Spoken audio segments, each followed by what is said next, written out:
Hey, this is your favorite tech with another tutorial. Be sure to check us out on our website or text us if you need tech support. In this quick tutorial, I'm going to show you very quickly if the trusted platform module is installed on your PC or not. So basically what you're going to do is you're going to go to your start menu and go to run.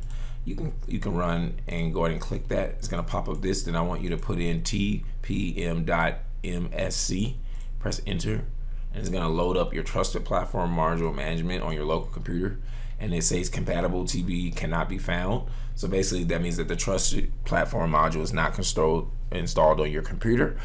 So that's how you check if it's actually there. Hey, if you found this video valuable, go ahead and return the favor by liking and subscribing to this channel. If you subscribe, type the phrase "I subscribed" in the comment section below. Keep in mind, when you subscribe, it motivates us to continue to make these free videos. Lastly, if you enjoy learning about technology, entrepreneurship, or making money online, go ahead and check out my other videos on my other channel. Thanks for your support.